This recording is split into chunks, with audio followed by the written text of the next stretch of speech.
Hi, இன்னைக்கு வந்து நான் ரோஸ்மெரி ஆயிலும், ரோஸ்மெரி வாட்டரும் பண்ண போறேன். அது எப்படி பண்ணலான்னு பார்க்கலாம்.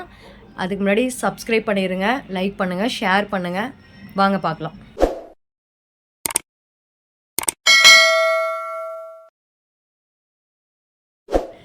இதாங்க ரோஸ்மெரி.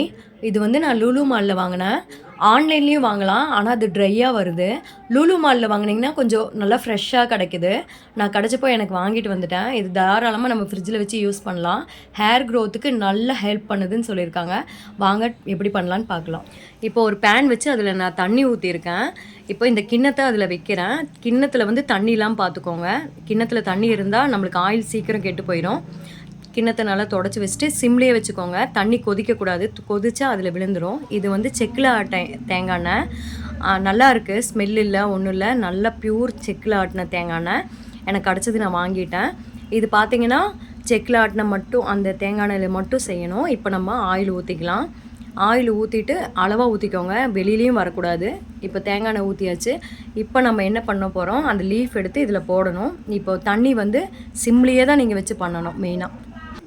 இது இப்போ வந்து நம்ம லீஃப் போட்டுக்கலாங்க. ஆயில் லைட்டாக சூடாயிடுச்சு. இப்போ இந்த லீஃபை இதை போட்டுக்கலாம். கண்டிப்பாக அரை மணி நேரம் சிம்மில் வச்சுருங்க. அப்போ தான் இந்த ஆயில் வந்து நல்லா அப்சர்வ் பண்ணிக்கும். அந்த இலையோட அந்த இது இருக்குது இல்லைங்க, அந்த கலர் எல்லாம் ஆயில் வாங்கிக்கும். இலையும் கலர் மாறிடும். ஆனால் சூப்பராக இருக்கும். ஸ்மெல்லு பார்த்திங்கன்னா ரொம்ப சூப்பராக இருக்கும். வெயிட் பண்ணி பார்க்கலாம். இப்போ பாருங்கள், பொன் நிறமாக அந்த கலர் மாறிடுச்சு. இப்போ நம்ம எடுத்துக்கலாம். அவ்வளோதான், இதோட மெத்தட் முடிஞ்சு. இப்போது ரோஸ்மெரி வாட்ரு பண்ணிக்கலாம். அதுக்கு நான் ஒரு சில்வர் பாத்திரம் வச்சு அதில் தண்ணி ஊற்றிருக்கேன். தண்ணி வந்து ஒரு கப்பு போதும். ஒரு வாரத்துக்காக நான் யூஸ் பண்ணுறதுக்காக மட்டும் யூஸ் பண்ணிகிட்ருக்கேன். இப்போ தண்ணியில் வந்து நம்ம ரோஸ்மெரி போட போகிறோம். தண்ணி சூடானதும் போடலாம், இல்லை அப்படியேனாலும் போடலாம், ஒன்றும் பிரச்சனை இல்லை. நல்லா தண்ணி கொதிக்க விடணும். 15 நிமிஷம் கொதிச்சா போதும். ஆயில் மாதிரி அரை மணி நேரம் வேண்டாம். கரெக்டாக அதுவும் கலர் மாறிடும். பாருங்கள், கலர் மாறிடுச்சு. இந்த டைமில் நம்ம எடுத்துக்கலாம். நல்ல கோல்டன் கலரில் ஆயிலும் இருக்குது, இதுவும் அதே கலரில் தான் இருக்குது. இது வந்து ஒரு ஸ்ப்ரே பாட்டிலில் நம்ம ஊற்றி வைக்கணும்.